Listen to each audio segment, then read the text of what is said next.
मन लगाकर सुनिए दोस्तों। कभी कभी जीवन के शांत क्षणों में जब सब कुछ थम सा जाता है, जब मन की लहरें भी स्थिर हो जाती हैं, तब भीतर से कोई अनजानी पुकार उठती है। कोई है जो हमें देख रहा है, जो बिना बोले भी हमें सुन रहा है। जब हम अकेले होते हैं तब भी वह मौन साक्षी हमारे हर भाव को समझता है। यह वही शक्ति है जिसे संसार ईश्वर कहता है, जिसे आर्षि मुनियों ने परमात्मा कहा है और जिसे हमारे हृदय ने हमेशा से महसूस किया है।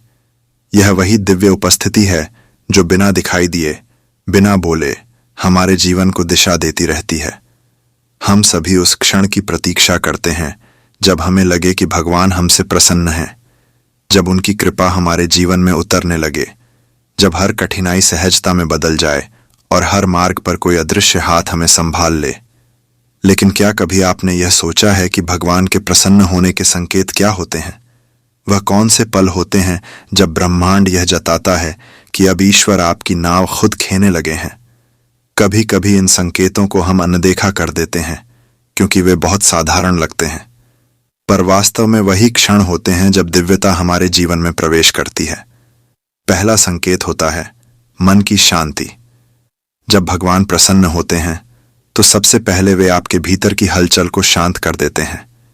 यह शांति बाहर की किसी स्थिति से नहीं आती, यह भीतर से जन्म लेती है। जब आप अपने विचारों के शोर के बीच अचानक महसूस करते हैं कि सब ठीक हो जाएगा, वही ईश्वर की फुसफुसाहट होती है। जब भीतर की बेचैनी किसी अदृश्य स्पर्श से शांत हो जाती है तो समझिए कि ईश्वर ने आपकी प्रार्थना सुन ली है। आप अब छोटी बातों पर परेशान नहीं होते। जो पहले आपको व्याकुल कर देता था, अब वह बस एक क्षणिक लहर बनकर रह जाता है। आप भीतर से स्थिर हो जाते हैं, जैसे कोई गहरी झील जिसके ऊपर हल्की तरंगें हैं पर तल तक सब स्थिर है। यही ईश्वर का पहला वरदान है, मन की स्थिरता। परमहंस योगानंद जी कहा करते थे, जब हृदय की शांति गहरी हो जाती है तब ईश्वर स्वयं आपके विचारों में उतर आते हैं। यही वह क्षण है जब आपका निर्णय अब अहंकार से नहीं बल्कि आत्मा की गहराई से आता है। अब आपकी सोच में ईश्वरीय बुद्धि का प्रवाह होने लगता है। कभी ऐसा हुआ है कि आप किसी डर या चिंता के बीच अचानक बहुत शांत महसूस करने लगे हों, जैसे कोई भीतर कह रहा हो, मत डर, मैं हूं ना। वह आवाज आपकी नहीं होती, वह वही शक्ति है जो सदा आपके साथ है। दूसरा संकेत होता है संयोगों का दिव्य मेल। जब ईश्वर प्रसन्न होते हैं तब जीवन में अद्भुत घटनाएं घटने लगती हैं। अचानक सही व्यक्ति सामने आ जाता है। कोई अवसर जो वर्षों से रुका था वह सहज खुल जाता है। जो काम लंबे समय से अटका था वह बिना प्रयास पूरा हो जाता है। आपको लगता है यह संयोग है, पर यह संयोग नहीं, संकेत है। यह वह क्षण है जब ब्रह्मांड आपके पक्ष में काम करने लगता है। अब आपकी ऊर्जा बदल चुकी होती है। आपकी सोच, आपकी तरंगें, आपकी दिशा सब ईश्वरीय योजना के साथ जुड़ जाती है। अब आप जो सोचते हैं ब्रह्मांड वही रचने लगता है। यही है दिव्य प्रवाह, फ्लो की वह अवस्था जहां इंसान को कुछ करने की आवश्यकता नहीं रहती, क्योंकि जो उसका है वह अपने आप उसकी ओर आने लगता है। आप किसी से मिलते हैं और महसूस करते हैं, यही तो वह व्यक्ति है जो मुझे आगे बढ़ाने आया है। कोई घटना होती है जो पहले दुख लगती है, पर बाद में समझ आता है कि वही घटना तो आपके नए मार्ग का द्वार थी। यह सब उसी कृपा का खेल है। भगवान कभी सीधे नहीं बोलते, पर उनके संकेत बहुत स्पष्ट होते हैं। बस हमें देखना सीखना होता है। तीसरा संकेत है पुराने दुखों से मुक्ति। जब भगवान आपसे प्रसन्न होते हैं तो वे आपके हृदय की सफाई शुरू कर देते हैं। वे उन जख्मों को मिटा देते हैं जो वर्षों से आपको भीतर से तोड़ रहे थे। वे आपको उन यादों से मुक्त कर देते हैं जो हर रात आपकी नींद छीन लेती थीं। अब वह दर्द जो कभी भारी लगता था धीरे धीरे हल्का होने लगता है। कभी आप किसी को माफ कर देते हैं, कभी खुद को। कभी किसी रिश्ते से विरक्ति आ जाती है, पर वह विरक्ति कटु नहीं होती, वह करुणा से भरी होती है। अब आप समझने लगते हैं कि जो हुआ वह भी उसकी योजना का हिस्सा था। कोई गलती नहीं थी, बस एक शिक्षा थी। जब यह समझ भीतर उतरती है तब आप अपने ही अतीत से मुक्त हो जाते हैं। यह मुक्ति ही तो सबसे बड़ी आजादी है। अब आप भीतर और बाहर दोनों दिशाओं में उड़ने लगते हैं। यही वह क्षण है जब आपकी आत्मा अपनी जंजीरों से मुक्त होती है। और फिर आता है चौथा संकेत, करुणा का जागरण। जब ईश्वर आपके भीतर उतरते हैं तो आपका हृदय पिघलने लगता है। अब आप दूसरों के दर्द को महसूस करने लगते हैं। किसी अनजान व्यक्ति का दुख भी आपको छू जाता है। आपकी बातें मधुर हो जाती हैं, आपका चेहरा कोमल हो जाता है। लोग कहते हैं, आपसे मिलकर शांति मिलती है। यही वह करुणा है जो भगवान की सबसे पवित्र देन है। जब ईश्वर किसी आत्मा से प्रसन्न होते हैं तो वे उसे अपने समान बना देते हैं, प्रेममय, दयालु और निष्काम। अब आप केवल मनुष्य से नहीं, हर जीव से जुड़ने लगते हैं। पेड़ों से, पशु पक्षियों से, हवा और जल से, सब में वही एक जीवन धड़कता महसूस होता है। धीरे धीरे आपकी चेतना का विस्तार होने लगता है। अब आप समझने लगते हैं कि संसार अलग अलग नहीं है, सब एक ही हैं, बस रूप भिन्न है। आपके भीतर आनंद का एक झरना फूट पड़ता है। यह आनंद किसी परिस्थिति पर निर्भर नहीं होता। चाहे बाहर अंधकार हो या प्रकाश, भीतर एक मुस्कान स्थिर रहती है। यही वह आंतरिक प्रकाश है जिसे लोग भगवान की कृपा कहते हैं। जब यह प्रकाश भीतर जगता है तब जीवन बदलने लगता है। अब आप घटनाओं को वैसे नहीं देखते जैसे पहले देखते थे। अब हर अनुभव में कोई संदेश दिखाई देता है, हर दर्द में कोई अर्थ, हर व्यक्ति में कोई दैवीय भूमिका। और यहीं से शुरू होता है आपका आध्यात्मिक पुनर्जन्म। अब आपके शब्दों में वह मिठास आ जाती है जो पहले कभी नहीं थी। आपकी दृष्टि में वह कोमलता होती है जो किसी संत की होती है। आपकी उपस्थिति में लोग सहज हो जाते हैं, जैसे किसी मंदिर में प्रवेश कर लिया हो। आप कुछ कहते नहीं, पर आपकी ऊर्जा बोलती है। यह वही शक्ति है जो ईश्वर के प्रियजनों में दिखाई देती है, मौन पर प्रभावशाली, सरल पर दिव्य। जब भीतर का साधक सच्चा होता है तो भगवान की कृपा केवल भीतर नहीं रहती, वह बाहर की दुनिया में भी उतरने लगती है। आपके चारों ओर जैसे कोई अदृश्य प्रकाश का कवच बन जाता है। हर परिस्थिति आपके पक्ष में मुड़ने लगती है। अब जो घटनाएं घटती हैं वे यूं ही नहीं होती।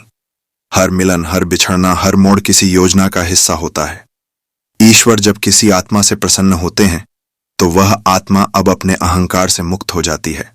वह जान जाती है कि अब जीवन उसकी नहीं, उस परम सत्ता की योजना के अनुसार चल रहा है। इसलिए अब वह शिकायत नहीं करता। वह संघर्ष को भी मुस्कुराकर स्वीकार कर लेता है, क्योंकि उसे पता होता है यह भी कृपा है। धीरे धीरे जब आत्मा इस शांति और करुणा में स्थिर होती जाती है तब संसार की परिस्थितियां भी रूप बदलने लगती हैं। जो पहले कठिन लगता था वह अब सहज होने लगता है। जो पहले रुकावटें थीं वे अब सीढ़ियां बन जाती हैं। और यहीं आता है पांचवां संकेत, जीवन की परिस्थितियों में अद्भुत परिवर्तन। जब ईश्वर प्रसन्न होते हैं तो वे हमारे चारों ओर की ऊर्जा को बदलना शुरू कर देते हैं। वे उन लोगों को दूर कर देते हैं जो अब हमारे पथ के लिए उचित नहीं। वे उन रिश्तों को समाप्त कर देते हैं जो हमारी चेतना को पीछे खींचते हैं। यह सब सुनने में दुखद लगता है, पर यही परिवर्तन आवश्यक होता है ताकि आत्मा अपनी अगली यात्रा पर बढ़ सके। कभी कभी आप सोचते हैं, क्यों यह व्यक्ति अब मुझसे दूर हो गया, या क्यों यह काम अचानक रुक गया। लेकिन अगर आप गहराई से देखें तो पाएंगे कि ईश्वर ने आपको बचाया है। वे आपको उस दिशा से निकाल रहे हैं जो आपके विकास के योग्य नहीं। वे आपको वहां भेज रहे हैं जहां आपकी आत्मा का विस्तार होना है। जब भगवान खुश होते हैं तो वे केवल वरदान नहीं देते, वे व्यवस्था बदलते हैं। वे हमारे कर्मों का संतुलन बनाते हैं। जो पहले रुकावट थी अब वही रास्ता बन जाती है। जो पहले दूसरों पर निर्भर था अब अपने भीतर की शक्ति से पूरा होता है। अब जो अवसर आते हैं वे किसी जादू जैसे लगते हैं। कोई ऐसा व्यक्ति मिल जाता है जो बिना कहे मदद करता है। कोई बात अचानक याद आती है जो समाधान बन जाती है। जो असंभव लग रहा था वह सरलता से सुलझ जाता है और मन में एक ही भावना उठती है, यह कैसे हो गया। उत्तर होता है, यह अपने आप नहीं हुआ, यह कृपा से हुआ। जब भगवान प्रसन्न होते हैं तो वे आपके जीवन की डोर स्वयं थाम लेते हैं। अब आपकी दिशा आपकी नहीं रहती बल्कि उनकी होती है। जो घटनाएं घटती हैं वे केवल घटनाएं नहीं बल्कि दिव्य संदेश होती हैं। कभी किसी अवसर का दरवाजा बंद हो जाता है ताकि एक बड़ा द्वार खुल सके। कभी कोई प्रिय व्यक्ति दूर हो जाता है ताकि आपका संबंध अब परमात्मा से गहरा हो सके। कभी आप गिरते हैं ताकि उठने की ताकत भीतर से जन्म ले। यह सब एक अदृश्य योजना के अंतर्गत होता है। वही योजना जिसे ईश्वर स्वयं लिखते हैं। जब हम इस योजना पर विश्वास करना सीख लेते हैं तब भय मिट जाता है। अब हम नहीं डरते कि भविष्य में क्या होगा, क्योंकि अब हम जानते हैं भविष्य उसी के हाथों में है जो हमें सबसे अधिक प्रेम करता है। और फिर एक दिन कुछ अद्भुत होता है। आपको महसूस होने लगता है कि अब आप केवल बाहरी दुनिया से नहीं बल्कि भीतर से भी निर्देश पा रहे हैं। यह है छठा संकेत, संवेदनशीलता और अंतर्ज्ञान का जागरण। अब आप किसी जगह में प्रवेश करते ही उसकी ऊर्जा को महसूस करने लगते हैं। किसी व्यक्ति से मिलते हैं और तुरंत जान लेते हैं कि उसका भाव कैसा है। कभी कोई निर्णय लेने से पहले भीतर से एक आवाज आती है, रुक जाओ, या यह सही है। यह कोई कल्पना नहीं होती, ये वही ईश्वरीय संवाद है जो अब आपकी चेतना के भीतर सक्रिय हो चुका है। परमहंस योगानंद जी कहा करते थे, जब हृदय की निश्चलता बढ़ती है तो आत्मा की आवाज सुनाई देने लगती है। यही अंतर्ज्ञान है। अब भगवान आपसे बाहर नहीं, भीतर से बात करने लगते हैं। आपके विचारों में, आपके संकेतों में, आपके निर्णयों में। अब कोई पर्दा नहीं रहता आपके और परमात्मा के बीच। आप कभी कुछ करने से पहले भीतर झांकते हैं और वहीं से उत्तर मिलता है। कभी किसी खतरे से पहले कोई रुकावट आती है और आप बच जाते हैं। कभी कोई अवसर आपके सामने आता है और मन कहता है यही सही समय है। यही वह अवस्था है जब ईश्वर आपकी चेतना के भीतर रहकर मार्ग दिखाने लगते हैं। यह शक्ति केवल ध्यान से नहीं आती, यह कृपा से आती है। जब हृदय पवित्र होता है, जब मन शांत होता है, जब कर्म सच्चे होते हैं, तभी अंतर्ज्ञान जागता है। यह वह दैवीय बुद्धि है जो सीधे परमात्मा से जुड़ी होती है। अब आपके भीतर एक नई दिशा सूचक शक्ति जन्म लेती है। अब आपको बाहरी प्रमाण की जरूरत नहीं होती, भीतर की आवाज ही सबसे बड़ा गुरु बन जाती है। यही वह अवस्था है जहां भक्त और भगवान के बीच संवाद बिना शब्दों के चलता है। और फिर आता है सातवां संकेत, अदृश्य संरक्षण। जब ईश्वर किसी आत्मा से प्रसन्न होते हैं तो उसके चारों ओर एक दिव्य कवच बन जाता है। यह कवच किसी ढाल की तरह दिखता नहीं, पर उसकी उपस्थिति हर संकट को रोकती है।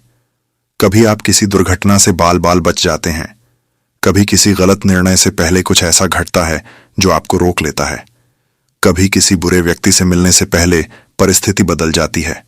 आप सोचते हैं अच्छा हुआ, ऐसा नहीं हुआ, लेकिन वह अच्छा हुआ केवल संयोग नहीं था, वह संरक्षण था। ईश्वर अपने प्रियजनों की रक्षा करते हैं, मौन रहकर, पर बहुत शक्तिशाली रूप से। जैसे मां अपने बच्चे को दूर से देखती है, वैसे ही भगवान अपनी कृपा से आपके चारों ओर एक सुरक्षा का प्रकाश फैला देते हैं। आप शायद उसे देख नहीं पाते, पर महसूस जरूर करते हैं। दुनिया में कितना भी अंधकार क्यों ना हो, आपके पास हमेशा एक प्रकाश बना रहता है। यही संकेत है कि भगवान आपसे प्रसन्न है।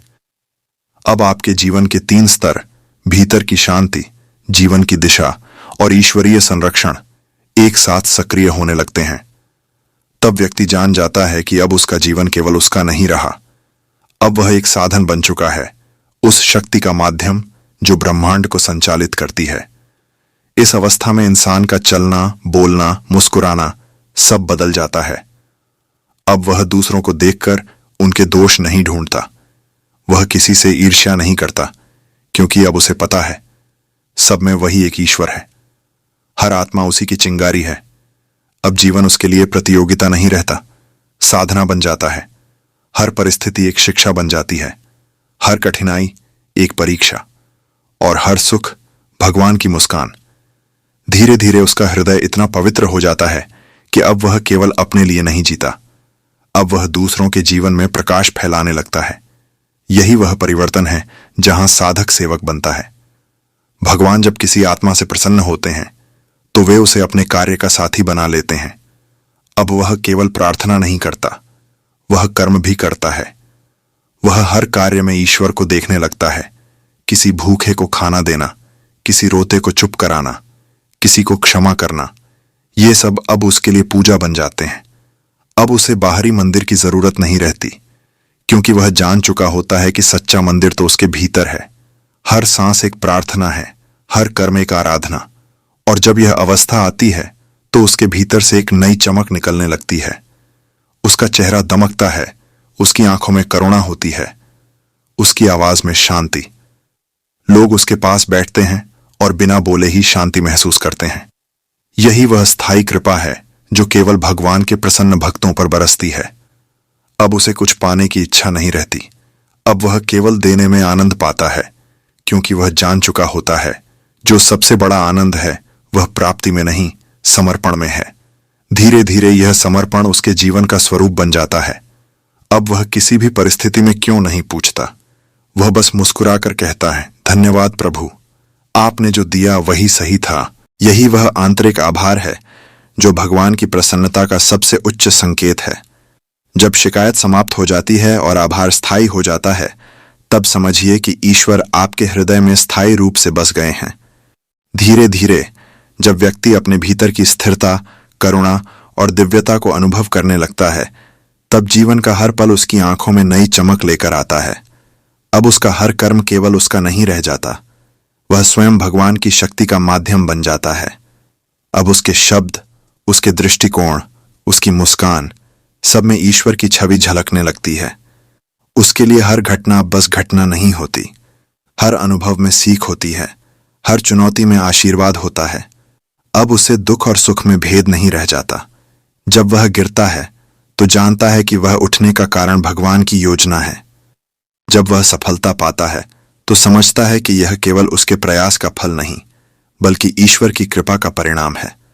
अब व्यक्ति अपने जीवन के हर क्षण को पूजा का अवसर समझने लगता है। जब वह कोई कार्य करता है तो वह केवल कार्य नहीं करता, बल्कि उसे ईश्वर की सेवा का माध्यम मानता है। कोई भूखा है तो भोजन देना पूजा बन जाता है। किसी रोते हुए को सांत्वना देना प्रार्थना बन जाती है। किसी को क्षमा करना उसकी साधना बन जाती है। हर श्वास में वह ईश्वर की उपस्थिति महसूस करता है।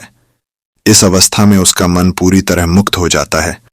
अब भय, क्रोध, ईर्ष्या, मोह, ये सभी भाव उसकी चेतना में नहीं रहते। अब उसकी दृष्टि में हर जीव, हर वस्तु, हर परिस्थिति एक दिव्य संदेश लेकर आती है।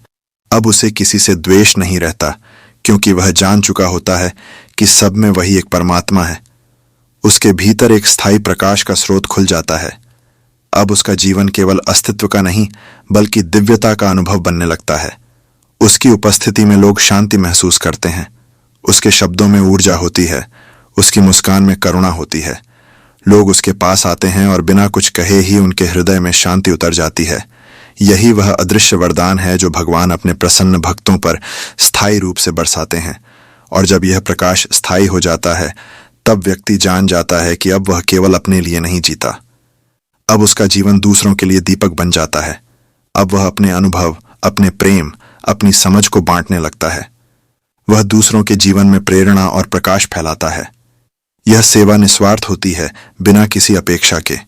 यही वह अवस्था है जहां भक्त और भगवान के बीच कोई अंतर नहीं रहता। अब उसका हृदय इतना व्यापक हो जाता है कि वह हर जीव को अपने समान महसूस करता है। उसे कोई भी छोटा या बड़ा नहीं लगता। पेड़, पक्षी, जानवर, जल, पृथ्वी, सब में वही जीवन, वही चेतना झलकती है। अब उसका प्रेम केवल सीमित नहीं रह जाता, यह हर दिशा में फैल जाता है। यही वह शक्ति है जो सृष्टि को जोड़ती है। कभी व्यक्ति महसूस करता है कि भगवान दूर हैं, कहीं आसमान में, किसी मंदिर में या किसी मूर्ति में। परंतु जब वह इस अवस्था में पहुंचता है तो उसे समझ आता है कि भगवान कभी दूर नहीं थे, वे हमेशा भीतर ही थे। बस पहले हमारी चेतना उन्हें पहचानने के लिए तैयार नहीं थी। अब जब हृदय की पवित्रता जागृत होती है तो हम सीधे उस दिव्यता से जुड़ जाते हैं। जब व्यक्ति इस अवस्था में पहुंच जाता है तो उसे कोई बाहरी प्राप्ति नहीं चाहिए। अब उसे केवल भगवान के साथ एकत्व अनुभव करने में आनंद आता है। अब वह जान चुका होता है, यह जो सबसे बड़ा है, सबसे पवित्र है, वही परम सत्य है। अब उसके लिए जीवन का उद्देश्य केवल अनुभव करना, देना और सेवा करना बन जाता है। यहां से उसकी साधना न केवल भीतर तक सीमित रहती है, बल्कि वह दुनिया के लिए प्रकाश बन जाता है। जब वह चलकर किसी के पास जाता है तो उसकी उपस्थिति में शांति और प्रेम फैलता है। जब वह मुस्कुराता है तो आसपास एक ऊर्जा जागृत होती है। उसकी वाणी में सत्य और करुणा झलकती है। उसके कर्म न केवल उसके लिए बल्कि दूसरों के लिए भी वरदान बन जाते हैं। यह अवस्था केवल शब्दों में समझाई नहीं जा सकती, इसे महसूस करना पड़ता है।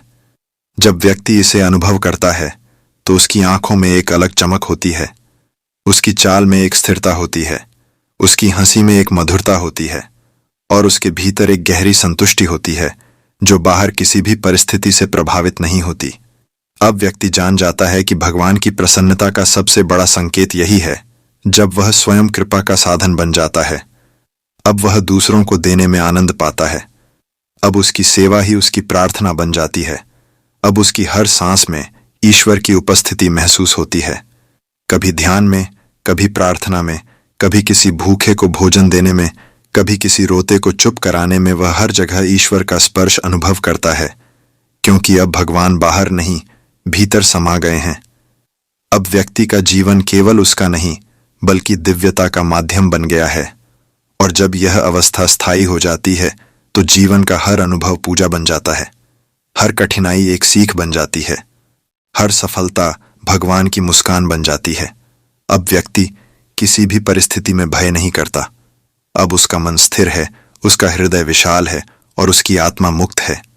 अब व्यक्ति जान जाता है जीवन केवल उसका नहीं, अब वह ईश्वर की योजना का हिस्सा है। अब वह केवल अपने लिए नहीं, दूसरों के लिए भी जीता है। अब उसके शब्दों में शक्ति है, उसकी मुस्कान में प्रेम है और उसकी उपस्थिति में शांति है। यही वह अंतिम अवस्था है जहां साधक सेवक बन जाता है, जहां उसका जीवन स्वयं भगवान की प्रसन्नता का माध्यम बन जाता है। और यह यात्रा कभी खत्म नहीं होती। हर दिन एक नई अनुभूति, हर क्षण एक नई कृपा। व्यक्ति जानता है कि भगवान हमेशा उसके साथ हैं। बस उसे विश्वास बनाए रखना है, अपनी पवित्रता बनाए रखना है और अपने भीतर की रोशनी को महसूस करना है। जब आप इस चेतना में पहुंच जाते हैं तो समझिए, अब आप केवल जी रहे नहीं हैं, आप स्वयं ईश्वर की उपस्थिति का अनुभव कर रहे हैं। हर श्वास, हर दृष्टि, हर शब्द और हर कर्म में वही दिव्यता झलकती है। और यही वह मोक्ष की अनुभूति है, यही वह पूर्ण आनंद है और यही भगवान की स्थायी प्रसन्नता का संकेत है। इस अवस्था में व्यक्ति जान जाता है कि अब वह केवल प्राप्ति की इच्छा नहीं रखता, अब वह केवल देने में, सेवा में, प्रेम में आनंद पाता है। अब वह संसार में चलकर भी स्थायी शांति का अनुभव करता है। यही वह दिव्यता है जिसे परमहंस योगानंद जी अपने अनुभवों में कहते थे, जब आत्मा और परमात्मा एक हो जाते हैं तब जीवन केवल एक संगीत बन जाता है जिसमें दुख, सुख, भय और लालसा सभी घट जाते हैं और केवल दिव्यता बचती है। और यही वह अनुभव है दोस्तों जो हमें बताता है कि जब भगवान आपसे प्रसन्न होते हैं तो आपका जीवन केवल आपका नहीं रह जाता।